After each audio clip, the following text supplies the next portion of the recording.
Oke, eh, Assalamualaikum warahmatullahi wabarakatuh. Sekarang kita masuk ke materi eh, sebentar, ke UML. Nah, sebelumnya mungkin ada yang belum tahu atau sudah ada yang tahu, tapi ini menurut versi saya, UML itu adalah sebuah sistem di mana kita menampilkan isi dari sebuah sistem atau program atau coding atau yang lainnya yang fokus pada visual dari proses yang ada di dalam sistem. Jadi UML itu kalau dihitung kalau dibaca dengan ininya, eh, pengertiannya, UML itu adalah Unified Modeling Language. Apa itu Unified Modeling Language? Unified Modeling Language itu adalah metode pemodelan secara visual sebagai sarana untuk merancang dan atau membuat software berorientasi objek. Nah, karena OML ini merupakan bahasa visual untuk pemodelan bahasa berorientasi objek, maka semua elemen dan diagram berbasiskan pada paradigma object oriented. Nah, maksudnya gimana? Di object oriented programming sendiri, ya, saya pindah dulu biar mengganggu. Nah, gitu. Object oriented programming sendiri, sesuai namanya, adalah sebuah pemrograman yang berorientasi atau menghasilkan sebuah bentuk output yang fokus pada objek. Nah, UML itu adalah salah satu tool atau model yang digunakan untuk merancang pengembangan software yang berbasis object oriented. Terus, UML sendiri juga memberikan standar penulisan dari sebuah sistem blueprint. Jadi, kalau kita mau merancang, membuat program, kita kan desain dulu. Umumnya di Indonesia, kita kebalik. Kita bikin programnya dulu, baru setelah itu kita bikin apa? UML-nya, kebalik. Eh, ini lumayan berbahaya. Kenapa? Begitu ada perbaikan, begitu ada tambahan, begitu ada pengurangan di dalam sebuah sistem, yang umumnya apabila kita masuk ke dalam proses kelas menengah ke atas, ya, tidak jarang program bagian-bagian dari program itu mempengaruhi program-program lain antara di atasnya atau di bawahnya. Jadi kalau kita menghapus program tapi kita nggak melihat linknya kemana, kita hapus, itu akan mempengaruhi kinerja atau sistem yang lain. Dan itu lumayan umum. Jadi tidak jarang kalau misalkan di Indonesia, programmer itu begitu dapat project, kita bikin program, terus ternyata ada update, nggak sedikit yang harus ngurut lagi dari atas sampai bawah. Nah, sebenarnya ini kebiasaan aja sih.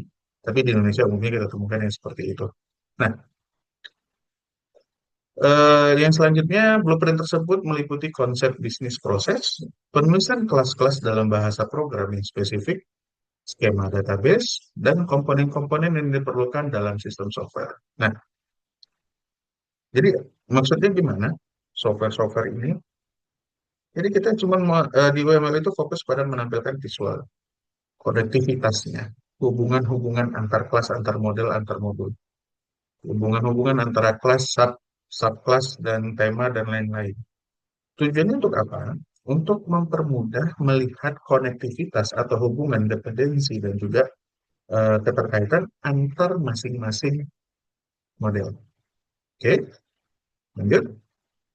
Nah, tujuan dan kegunaan UML yang pertama adalah dapat memberikan bahasa pemrograman visual kepada pengguna dari berbagai macam pemrograman maupun proses rekayasa. Maksudnya gini, kita kalau menjelaskan sesuatu dengan kata-kata atau dengan gambar, itu pasti lebih mudah kita menjelaskan dengan menggunakan gambar.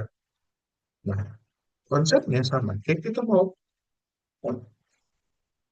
mau menjelaskan sebuah program, ya, kita nggak main di coding. Kenapa? Pertama, nggak semua orang paham coding. Yang kedua, nggak semua orang mau baca coding. Nah, ini dia masalahnya. Maka kita gunakan UML. UML ini kita gunakan untuk merepresentasikan sebuah proses dari sebuah program dalam bentuk visual untuk mempermudah orang-orang yang notabene tidak memiliki pengetahuan yang cukup untuk membaca coding. Jadi prosesnya kita representasikan dalam bentuk visual. Terus UML dapat menyatukan praktek-praktek terbaik yang ada dalam pemodelan. Nah, praktek-praktek terbaik ini maksudnya apa? Kita bisa milah-milah mana yang mau kita bahas. Sistemnya itu bagiannya yang mana, yang mana, yang mana itu jelas. Jadi contoh, kalau saya mau fokus pada database, saya bisa pakai kelas diagram. Saya bisa pakai DFG. Tapi kalau saya mau fokus pada aliran sebuah sistem, saya biasanya pakai activity atau sequence diagram. Nah, terus kalau saya mau menampilkan logik dari sebuah sistem, saya pakai flowchart. Itu fungsi ya yang terbaik-terbaik dari masing-masing model. Itu maksudnya. Jadi, per masing-masing diagram, per masing-masing UML, itu akan merepresentasikan proses-proses terpisah. Oke? Nah, terus UML juga dapat memberikan model yang siap untuk digunakan, yang merupakan bahasa pemodelan visual yang ekspresif untuk mengembangkan sistem dan untuk saling menukar model secara mudah. Nah, ini panjang kalimatnya, tapi intinya cuma satu. Kita gampang tukar-tukaran coding. Nah, maksudnya gini, saya bikin coding, saya bikin sistem absensi, kalian bikin sistem absensi. Nah, ternyata sistem absensi saya kekurangan satu model. Dengan adanya visual UML ini, saya bisa ngecek mana yang saya butuhkan, apa yang saya kurangi, apa yang perlu saya tambahkan. Dari situ kan saya juga jadinya gimana? Saya mau nuker-nuker modelnya jadi gampang. Isi dalam program saya mau saya rubah jadi gampang. Kenapa? Saya langsung ketahuan perkara yang kurang apa, yang perlu ditambahkan di mana, yang akan terkait dan terpengaruhi dan membutuhkan data dari yang saya tambahkan itu siapa. Gitu. Terus UML juga dapat berguna sebagai blueprint sebab sangat lengkap dan detail dalam perancangannya, yang nantinya akan diketahui informasi yang detail mengenai coding suatu program. Nah, seperti yang saya bilang tadi, UML adalah representasi visual dari sebuah program. Jadi, kita tahu desainnya supaya gampang bentuknya atau gampang pemahamannya, kita pakai UML itu tadi. Terus, UML juga dapat memodelkan sistem yang berkonsep orientasi objek. Jadi tidak hanya digunakan untuk memodelkan perangkat lunak atau software saja. Dia juga bisa memodelkan sistem, ya. Terus UML juga dapat menciptakan suatu bahasa pemodelan yang nantinya dipergunakan oleh manusia maupun oleh mesin. Jadi ya mungkin lah sederhananya gini, eh, representasinya ya. Kalian punya program, saya punya flowchart, atau saya punya UML dari sebuah sistem. Program kalian tadi codingnya, kalian masukin ke AI, kita ambil contoh, kalau saya sendiri saya lebih suka pakai Grok. Saya masukin program ini ke Grok, terus saya minta sama Grok. Dengan coding seperti ini, maka bentuk UML, UML bagian UML-nya kita ambil aja kayak sequence diagram. Maka sequence diagram yang bisa saya gunakan, saya terapkan atau segala macam kayak mana. Atau kebalikannya, ini UML saya, kalian upload gambar UML-nya ke AI Grok-nya atau AI lain yang kalian pakai. Terus kalian bilang, dengan sistem UML seperti ini, kira-kira coding saya seperti apa? Atau buat coding berdasarkan kebutuhan saya terhadap UML ini. Nah, itu pasti akan menjadi sebuah, apa bahasanya ya, kemudahan kita untuk mengolah data. Ya, dan itu bisa kita manfaatkan dengan mesin. Dan sekarang mesin itu kita udah masuk ke nama ranah artificial intelligence. Oke, nah pertama kita masuk ke building blocks. Apa ini building block? Building block ini adalah bagian-bagian dari penggunaan UML. UML itu umumnya dibagi tiga. Yang pertama adalah benda atau things. Benda atau things ini adalah abstraksi yang pertama dalam sebuah model. Jadi kita merepresentasikan sebuah bentuk dari sebuah sistem atau bagian dari sebuah sistem dalam bentuk things. Terus ada hubungan atau relationship. Ya itu hubungan sesuai namanya. Itu hubungan dia dari sebuah model atau benda atau things itu tadi ke things yang lain atau proses-proses yang lain. Jadi dia lebih diasumsikan sebagai alat komunikasi antar things. Terus ada bagan atau diagram. Nah, diagram sendiri adalah kumpulan dari benda atau things. Jadi things satu, things dua, things tiga, things tiga, things empat dan seterusnya. Terus dikoneksikan dengan hubungan atau relationship. Nah, kita ketemu itu satu itu namanya sebagai diagram. Lanjut. Ini yang tadi saya bahas. eh, Hubungan relationship diagram. Nah, ini. Nah, diagram kita langsung masuk ke diagram. Kalau UML itu punya 9 diagram. Ya. Di situ kita ada diagram use case, ada class diagram, ada package diagram, sequence diagram, collaboration diagram, state chart diagram, activity diagram, dan deployment diagram. Di Indonesia sendiri, terutama dalam pembuatan karya ilmiah atau laporan, biasanya kita pakai itu adalah use case, class diagram, sequence diagram, sama activity diagram. Tapi bukan berarti yang lain jadi nggak penting. Yang lain jadi pelengkap. Lanjut. Nah, pertama kita bahas use case diagram. Kalau use case diagram, eh, jadi gini, use case diagram ini adalah sebuah representasi tentang bagaimana cara kita menggunakan sebuah sistem. Kalimat sederhananya seperti itu. Bagaimana cara kita menggunakan sebuah sistem untuk skenario tertentu dari sistem itu sendiri. Nah, di sini penjelasannya, use case adalah kegiatan atau urutan interaksi yang saling berkaitan antara sistem dan aktor. Nah, use case bekerja dengan cara mendeskripsikan tipe interaksi antara user dari sebuah sistem dengan sistemnya sendiri melalui sebuah cerita bagaimana sebuah sistem dipakai. Ingat, di sini ada kata-kata cerita. Berarti kita menceritakan, kita menarasikan sebuah proses dengan menggunakan visual. Sederhananya, kayak kita bikin komik. Buat yang belum pernah baca komik, coba cari aja komik itu apa. Atau buat generasi yang masih agak muda, manga. Coba lihat aja manga. Nah, tujuan penggunaan use case yang pertama adalah kita bisa memetakan kebutuhan dari sebuah sistem berdasarkan alur penggunaan. Oke, caranya gimana? Ya, tergantung. Contoh gini aja deh. Eh, ini kita membahas sistem non komputer. Saya mau makan. Kalau saya mau makan, saya butuh apa? Kalau mau makan, kepikiran saya butuh mau ngambil piring, saya mau ngambil nasi, saya mau ngambil lauk ini segala macam. Saya mau makannya pakai tangan atau pakai sendok atau alat makan. Oke, kita bikin itu. Kita prosesnya, kita proses makan. Kita ada ambil nasi, piring, sendok, lauk, sayur dan segala macam. Ada yang ketinggalan. Apa itu? Gelas. Gelas untuk apa? Tempat air, tempat untuk air minum kita. Isinya apa terserah. Tapi permasalahannya, kalau kita urut benar-benar, gelas bukan bagian dari proses makan. Gelas bagian dari proses lain, yaitu minum. Namun, karena skenario kita makan, mungkin jarang kita lihat ada orang yang makan doang tapi nggak minum. Artinya apa? Itu nggak lumrah. Lumrahnya makan butuh minum. Dikarenakan makan butuh minum ini tadi, maka kita jadi bisa tahu kebutuhan sistem pada saat kita melakukan sebuah proses. Ternyata minum masuk. Tapi dari sisi teknikalnya, minum nggak masuk bagian dari makan. Tapi dalam proses makan kita tutup minum. Nah, dari situ kita bisa memetakan, ya, kita bisa menentukan jelas-jelas apa sih sebenarnya yang dibutuhkan dari sebuah proses.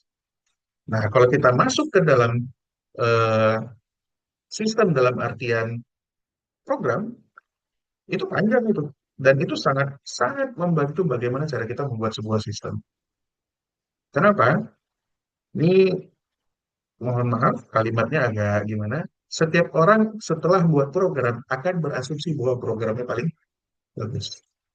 Nah, yang tahu yang nggak bagusnya siapa? Orang yang make. Kenapa? Mereka butuhnya berdasarkan kebutuhan dia. Makanya Tidak jarang program yang sudah selesai itu melakukan proses QC, quality control, atau pengecekan kebutuhan user apakah tersampaikan dari sistem tersebut. Lanjut, merepresentasikan interaksi pengguna terhadap sistem. Nah, merepresentasikan interaksi pengguna terhadap sistem ini maksudnya gimana? Maksudnya sederhana. Apa yang ada di dalam use case akan dengan jelas menyatakan ulang apa saja yang dikerjakan oleh si sistem, sorry, apa saja yang dikerjakan oleh pengguna di dalam sistem kita. Contoh tadi, saya bilang, saya mau makan. Saya mau makan, saya tahu nggak interaksi saya di dalam rumah, atau kita ganti lagi kali. Saya mau makan di rumah makan dengan saya mau makan di rumah. Saya mau makan di restoran dengan saya mau makan di rumah. Maka kita interaksi terhadap sistem itu pasti berbeda. Kalau di rumah, interaksi saya dengan siapa? Dengan benda mati. Saya interaksi dengan lemari. Saya interaksi dengan rice cooker saya. Saya interaksi dengan lemari piring saya. Tapi kalau saya ke restoran, interaksi saya akan berubah 100%. Saya malah nggak akan ada urusan dengan tempat-tempat itu tadi. Kenapa? Interaksi saya semua sama waiters. Saya bilang, saya pilih menu ini, saya pilih menu ini. Mereka yang menyiapkan, mereka yang mengantar, kemudian interaksi saya ujung-ujungnya sama siapa? Interaksi saya cuma sama kasir. Untuk apa? Pembayaran. Dari situ, kita bisa mengetahui dengan jelas apa sih yang dibutuhkan dari sebuah sistem untuk interaksi pengguna dalam penggunaan sistem. Jadi, terus untuk mengetahui kebutuhan di luar sistem. Nah, untuk mengetahui kebutuhan di luar sistem, ya, kita kadang-kadang nggak tahu juga sistem kita butuh bagian dari sistem lain untuk bisa berfungsi. Ya. Contoh tadi, kita mau pesan makanan di restoran. Saya mau pesan makanan di restoran, saya ke kasir, ternyata kasirnya nggak nerima cash. Nah, kasirnya cuma nerima QRIS. Atau kebalikannya, kasirnya nggak nerima QRIS, kasirnya cuma nerima cash. Itu kan bukan bagian dari sistem kita. Tapi kita berinteraksi dengan sistem itu, jadi kita butuh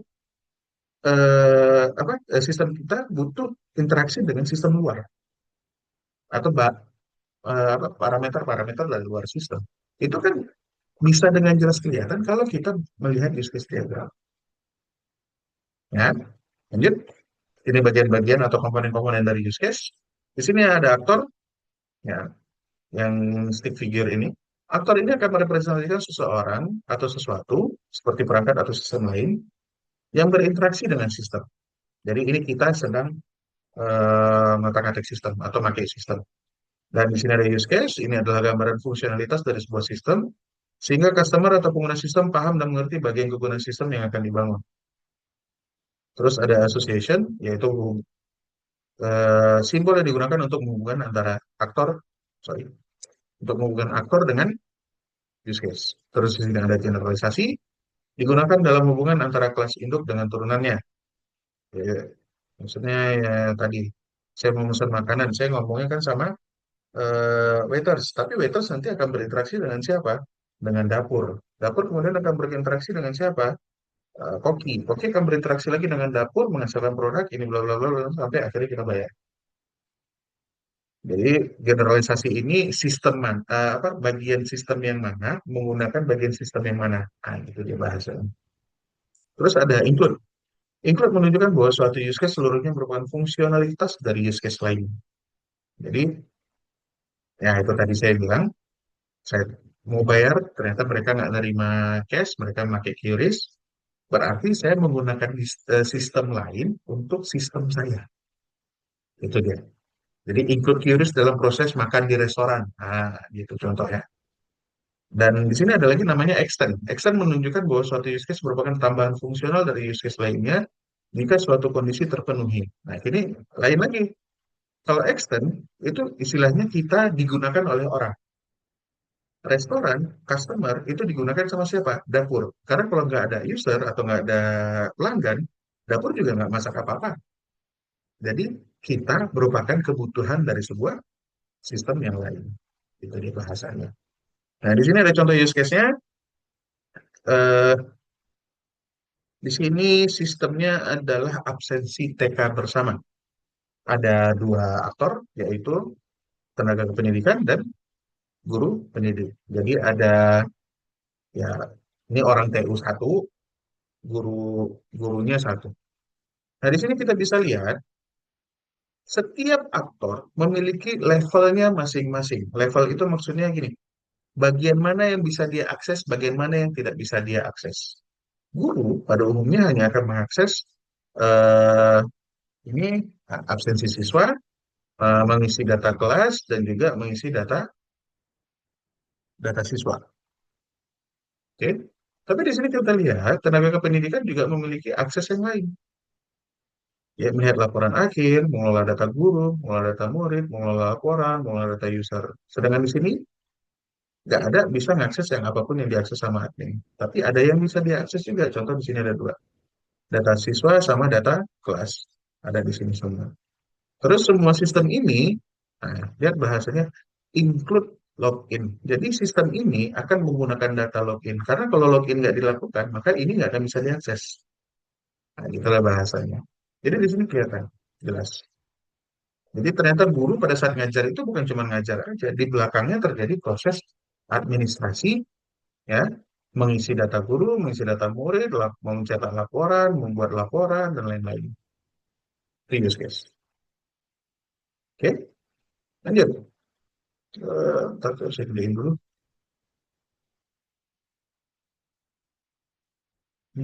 Size-nya ini paling gede ya. Ya, oke, lanjut. Terus kita masuk ke kelas diagram. Nah, kalau kelas diagram ini kita mainnya kemana? Kita mainnya ke database. Kelas diagram ini dikhususkan untuk database. Nah, kelas diagram merupakan salah satu diagram utama dari UML. Digunakan untuk menggambarkan kelas atau blueprint objek pada sebuah sistem. Analisis pembentukan kelas diagram merupakan aktivitas inti yang sangat mempengaruhi arsitektur piramida lunak yang dirancang hingga ke tahap pengkodean. Kenapa? Ternyata kelas diagram juga mempengaruhi bentuk-bentuk dari sebuah data. Gampangnya langsung kita masuk aja. Di dalam diagram kelas atau kelas diagram ada beberapa elemen. Yang pertama adalah kelas. Kelas ini adalah blok-blok pembangun pada program berorientasi objek. Nah, sebuah kelas digambarkan sebagai sebuah kotak yang terdiri atas tiga bagian, di mana di dalam bagian atas adalah bagian nama dari kelas, kemudian bagian tengah mendefinisikan properti atau atribut kelas ini, terus yang bagian akhir mendefinisikan method-method dari sebuah kelas. Ya, secara nggak langsung kita cuma biografi atau keterangan dari sebuah data. Terus yang kedua ada namanya association. Association yang sama kayak tadi itu menghubungkan dua kelas. Jadi ini menggambarkan realisasi. Jadi ini contohnya one to one, many to many, one to many. Nah ini kan sebuah hubungan antar data. Jadi ini mainnya kita di database. Ya. Terus ada lagi yang namanya komposisi. Nah komposisi ini adalah jika sebuah kelas tidak bisa berdiri sendiri dan harus merupakan bagian dari kelas yang lain, maka kelas tersebut memiliki relasi komposisi terhadap kelas tempat dia bergantung. Artinya kayak kalau di jaringan ya, parent, terus ada yang namanya children. Ya, parent ada turunannya children. Children nggak akan bisa berdiri tanpa ada parent. Jadi dia ngantung ke atas. Oke, contohnya kayak tadi saya bilang, restoran sebagai children, dapurnya sebagai, sorry, restoran sebagai parents, dapurnya sebagai children, terus kasirnya juga sebagai children. Artinya apa? Children nggak apa? Kasir sama restoran, dapur itu nggak akan bisa ada tanpa ada restorannya. Begitu. Jadi dia mencakup bagian yang lain. Lanjut, terus ada dependensi. Nah, kadang-kadang sebuah kelas menggunakan kelas yang lain. Hal ini disebut sebagai dependensi. Umumnya penggunaan dependensi digunakan untuk menunjukkan operasi pada suatu kelas yang menggunakan kelas yang lain. Nah, ini contohnya kayak tadi, kiris. Kita pakai kelas, kita pakai urusan, kita pakai bagian dari sistem yang lain. Dengan catatan sistem yang lain tadi eh, akan mempengaruhi proses di dalam sistem kita. Jadi kelasnya dependensi atau memiliki ketergantungan sama yang lain. Jadi, terus ada lagi namanya aggregation, yaitu mengindikasikan keseluruhan bagian dari sebuah relationship yang disebut sebagai relasi. Oke, ini contohnya. Ya, sederhana. Nah, di sini ada dosen, terus ya seharusnya bukan ini ya, ini yang IDN, nomor induk dosen nasional, nama, alamat, dan tanggal lahir. Nah, ini akan menggunakan ini sebagai alamat. Contoh, ini ada alamat kan? Alamat ini akan masuk di dalamnya data apa? Data wilayah. Di dalam data wilayah ada apa isinya? Ada kode pos, ada nama wilayah. Jadi nanti kita ngisi ini akan terisi secara otomatis karena data dosen, sorry, data dosen itu akan menggunakan data wilayah. Oke, lanjut. Terus ada lagi namanya diagram package. Apa ini diagram package? Diagram package adalah salah satu jenis UML yang digunakan untuk mengelompokkan elemen-elemen model dari use case ataupun kelas diagram.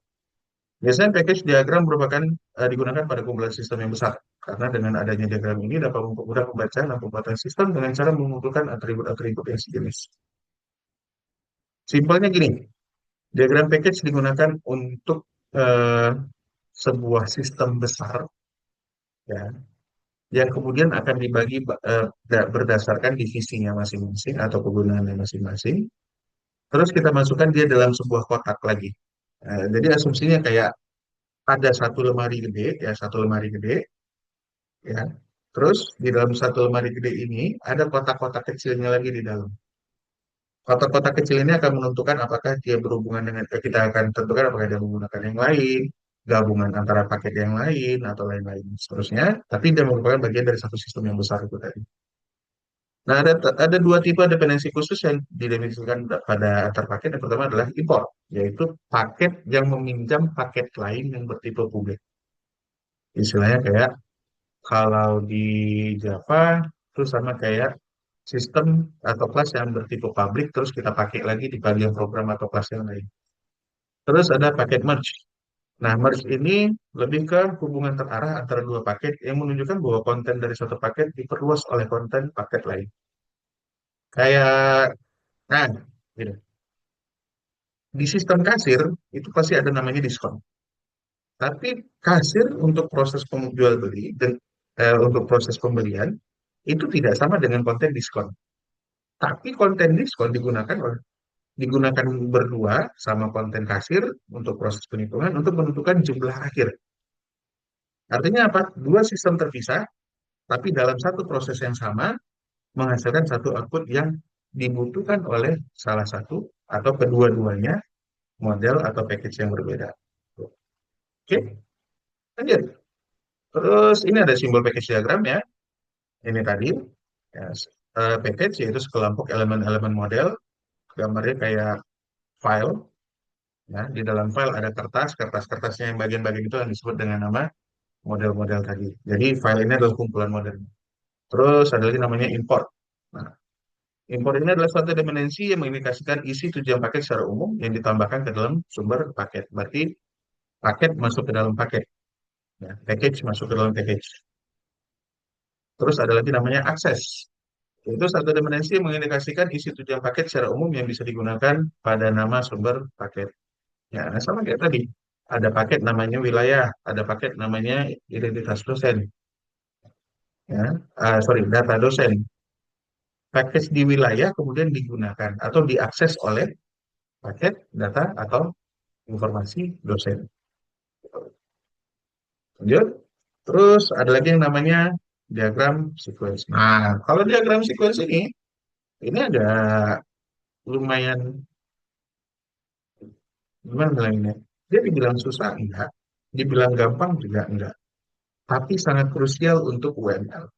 Nah, diagram sequence adalah diagram yang menggambarkan kolaborasi dinamis antara sejumlah objek. Di mana kegunaannya untuk menunjukkan rangkaian pesan yang dikirim antara objek dan juga interaksi antar objek. Bingung? Sederhananya gini, tahapan-tahapan kalian melakukan sebuah proses di dalam program. Atau tahapan-tahapan kalian bagaimana menggunakan program. Ini dari sequence diagram. Oke, komponen sequence diagram yang pertama adalah objek. Ya, objek adalah komponen berbentuk kotak yang mewakili sebuah kelas atau objek, di mana mereka mendemonstrasikan bagaimana sebuah objek berperilaku dalam sebuah sistem. Terus ada activation box. Ini adalah komponen yang berbentuk persegi panjang dengan menggambarkan waktu yang diperlukan sebuah objek untuk menyelesaikan tugas. Lebih lama suatu sistem, lebih lama waktu yang diperlukan pada sebuah sistem, maka activation box-nya akan lebih panjang. Kemudian ada aktor. Ini adalah komponen yang berbentuk stick figure yang tadi sama, yaitu komponen yang mewakili seorang pengguna atau user yang berinteraksi dengan sistem. Terus lifeline. Lifeline adalah komponen yang berbentuk garis putus-putus, di mana lifeline biasanya memuat kotak yang berisi nama dari sebuah objek. Fungsinya untuk menggambarkan aktivitas dari sebuah objek. Terus ada lagi namanya diagram collaboration. Nah, diagram collaboration diagram merupakan cara alternatif untuk menggambarkan suatu skenario dari sistem. Collaboration diagram juga menggambarkan interaksi antar objek seperti sequence diagram, tapi lebih menekankan pada peran masing-masing objek dan bukan pada waktu penyampaian message. Terus setiap message dalam sequence memiliki number atau sequence number. Nah, komponen diagram collaboration yang pertama ada objek yang digambarkan, yaitu seperti nama kelas, nama objek, ya. Terus ada link yang berhubungan antar objek yang dapat digunakan untuk mengirim message. Link digambarkan dengan garis solid antara dua objek. Terus ada pesan atau message yang ditujukan sebagai teks dan panah yang mengirim pesan ke penerima pesan. Terus kita masuk ke state diagram, ya, state chart diagram. State chart diagram ini adalah suatu diagram yang digunakan yang menggambarkan daur hidup behavior pattern dari sebuah objek.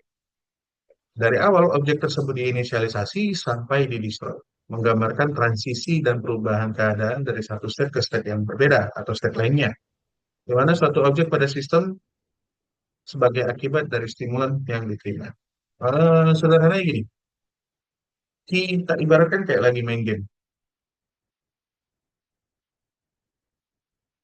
Kalian main game bunuh monster, dapat EXP, naik level, ya, naik level. Habis naik level ngapain?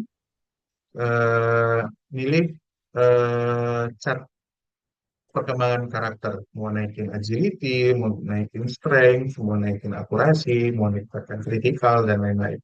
Setiap pilihan-pilihan kita itu akan menggambarkan start atau behavior pattern dari sebuah karakter atau objek permainan, ya. Nah, nanti kalian dapat skill baru, segala macam, sampai akhirnya nanti kalian keluar dari game. Jadi selama kalian main itu ada diagramnya, ada state chart. Atau gampangnya gini aja deh, pergi aja ke komputer, ketik di Windows plus R, terus klik apa? Apa namanya, lupa.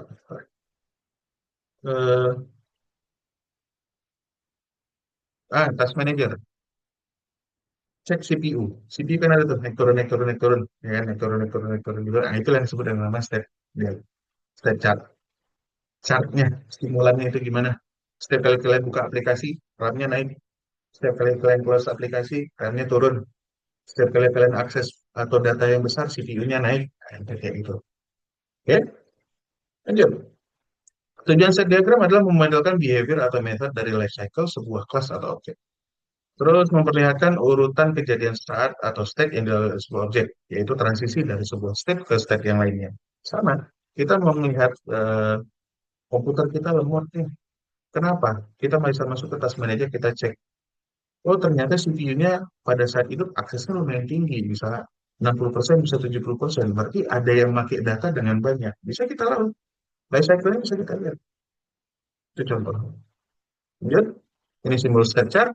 Yang pertama ada state-nya sendiri, digambarkan berbentuk segi empat dengan sudut membulat dan memiliki nama sesuai kondisinya saat itu. Ada titik awal sebagai inisialisasi proses, ada titik akhir sebagai end proses, terus ada bar yang digunakan sebagai syarat terjadinya transisi yang bersangkutan, terus ada point event, yaitu kejadian yang digambarkan dari sebuah state, atau mengarah pada state yang lain, atau mengarah pada akhir dari state. Terus ada event transition, yaitu kejadian yang membuat state dari objek berubah, atau berbaliknya lagi. Terus ada event literation, yaitu event yang berulang pada state yang sama. Gambarnya kayak gini. Nah, dari gambaran ini, yang perlu kita pahami yang pertama adalah di diagram state chart, kita punya, sorry, kita punya awal sistem, kita punya akhir sistem. Terus kita punya tindakan kita ngapain di dalam sistem. Ya, di sini kelihatan kita mau ngapain. Di sini adalah form peminjaman. Berarti kita masuk dalam sistem, kita mau minjem. Minjem apa saya nggak tahu, kita bikin aja, kita asumsikan aja kita mau minjem buku. Pertama, kita akan ngecek, melakukan pengecekan. Apa yang dilakukan pengecekan? Mengecek keadaan barang. Barang yang mau dipinjam ada nggak?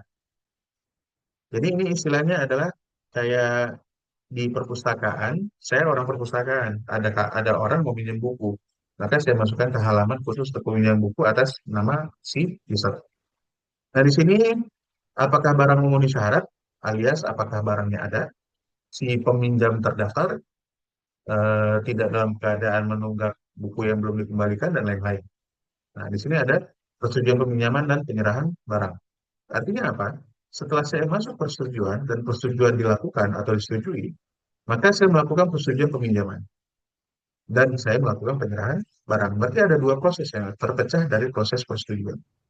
Yang pertama, kita masuk ke persetujuan peminjaman, yaitu kita membuat ke informasi, memberikan info ke peminjam bahwasanya satu, eh, data ID si peminjam telah memiliki satu buku yang dipinjam. Dan kalau ada lagi, lakukan proses penambahan. Jadi bukunya ada dua, kalau ada lagi tambah lagi, kalau ada lagi tambah lagi, terus kayak gitu. Sampai akhirnya semuanya sudah tersedia, sudah terinput, terus informasi telah diterima. Akhiri proses. Sedangkan penyerahan barang, kita masuk ke proses memberikan buku yang dipinjam dia tadi dengan catatan persetujuan peminjaman sudah dilakukan. Maka barang telah diterima, diterima oleh siapa? Peminjam, dan kita akhiri proses. Nah, ini yang disebut dengan nama step chart. Bagaimana cara kita membaca sebuah sistem dengan menentukan sebuah skenario yang akan dilakukan di dalam sebuah sistem. Tapi kita fokus pada sebuah step-nya. Kita fokus pada kejadian-kejadian yang ada di dalam. Lanjut. Terus diagram activity. Nah, diagram activity adalah diagram yang menggambarkan tentang aktivitas yang terjadi pada sistem dari pertama sampai akhir. Diagram ini akan menunjukkan langkah-langkah dalam proses kerja sistem yang kita buat. Fungsi diagram activity yang pertama adalah menggambarkan proses bisnis dan urutan aktivitas dalam sebuah proses. Di sini diagram activity juga akan memperlihatkan urutan aktivitas proses pada sistem. Terus activity diagram juga dibuat berdasarkan sebuah atau beberapa use case pada use case diagram. Gampangnya nih bentuknya, simbol diagramnya, ada activity, ada action, ada initial node atau awal proses, ada activity final atau akhir proses, terus ada decision untuk menentukan proses if atau keputusan-keputusan tertentu yang bercabang, proses validasi contohnya. Terus ada line konektor yang digunakan untuk menghubungkan simbol-simbol. Ini contohnya. Jadi di sini ini satu sistem dengan catatan di dalam satu sistem itu ada dua entity, yaitu HRD manajemen keuangan, HRD keuangan manager dan sistemnya itu sendiri. Jadi kita bisa asumsikan dia mengurus sistem keuangan, ya. Terus di sini ada proses masuk ke dalam aplikasi. Jadi si HRD-nya masuk ke aplikasi untuk melakukan proses login. Ya, karena dia sudah masuk aplikasi, maka sistem akan menampilkan halaman atau form login. Di form login ini, ya, pertama user akan setelah ditampilkan ke user, user akan mengambil tindakan, yaitu memasukkan password dan ID atau username. Kemudian data ID atau username dan password ini dimasukkan ke dalam sebuah sistem untuk menentukan apakah data tersebut benar atau terdaftar. Di sini ada dua arah, ya, tidak. Kalau tidak terdaftar atau tidak tervalidasi, maka kita akan dikembalikan lagi ke form login. Mana tahu dalam in case kita kesalahan input ID, kita kesalahan input user, ditambah dengan pesan error dan lain-lain. Tapi kalau benar, maka kita akan masuk ke dalam halaman utama dan kita akhiri proses. Proses apa yang diakhiri? Proses login. Jadi seharusnya di sini ada kata-kata eh, diagram activity login HRD keuangan manager. Karena ini adalah skenario-nya. Skenario-nya apa? Skenario-nya adalah skenario login. Oke. Nah, bisa kita lihat di sini kan sebenarnya nggak full semua, alias nggak tersampaikan semua proses. Contoh, ini seharusnya kan ada akses ke database, tapi tidak kita tampilkan. Kenapa? Nggak perlu kita kasih tahu pun orang bisa ngambil bayangan bahwa dia pasti ngakses database. Tujuannya untuk apa? Tujuannya untuk mempermudah orang dalam mencerna proses di dalam sebuah sistem. Itu aktivitas diagram. Aktivitas kita di dalam sebuah sistem digambarkan dengan bentuk yang lebih sederhana. Ya, kayak kita baca novel, terus kita nonton film, isi novel nggak mungkin akan 100% tersampaikan dalam film. Kenapa? Film fokus pada visual. Tidak banyak hal yang bisa disampaikan dalam visual, tapi bisa mewakilkan hampir semua dalam urusan teks. Sedangkan teks bisa detail, tapi tergantung imajinasi atau pemahaman orang untuk bisa melakukan pemahaman terhadap teks. Makanya kita butuh dua-duanya dalam program. Teks itu kita asumsikan sebagai coding, film itu kita asumsikan sebagai WML. Oke, lanjut. Terus ada deployment diagram. Deployment diagram adalah diagram yang digunakan untuk memetakan software ke processing node. Sistem ini, diagram ini menunjukkan konfigurasi elemen proses pada saat runtime dan software yang ada di dalamnya. Diagram ini adalah salah satu diagram paling penting dalam tingkat implementasi perangkat lunak dan kadang-kadang ditulis sebelum coding. Dengan menggunakan deployment diagram, kita dapat menentukan ruang yang tersedia dan waktu eksekusi yang tersedia oleh perangkat keras. Fungsi diagram deployment sendiri yaitu menunjukkan di mana setiap komponen-komponen perangkat keras atau perangkat lunak yang diinstal. Dia juga menunjukkan hubungan komunikasi antara komponen perangkat keras dan juga menunjukkan struktur dari sistem rantai. Ini simbolnya. Nah, simbolnya adalah UML itu adalah bahasa pemrograman umum yang digunakan untuk melakukan spesifikasi, visualisasi, konstruksi, dan dokumentasi artefak dari software sistem. UML bukan sekedar sebuah proses pengembangan dalam metode pengembangan sistem tertentu, namun pada umumnya UML digunakan dalam memodelkan sistem yang dibangun berbasiskan objek. Jadi gampangnya gini, kita bikin program, visualisasinya apa? UML. UML digunakan untuk apa? Merepresentasikan proses, tindakan, aktivitas, sequence, dan semuanya yang ada di dalam sebuah sistem kepada orang-orang yang membutuhkan sistem, menggunakan sistem, mengembangkan sistem, atau membuat sistem baru. Nah, itu dia intinya. Jadi nanti digunakan UML itu untuk supaya lebih cepat memahami proses, memahami alur. Untuk apa? Untuk pengembangan sistem, untuk bikin sistem baru, atau membuat sistem yang sama, mau memperbaiki sistem, dan lain-lain. Oke? Jadi segitu pentingnya UML. Kalau gitu, kita sampai sini dulu. Terima kasih waktunya. Eh, eh, saya akhiri. Assalamualaikum warahmatullahi wabarakatuh. Selamat sore.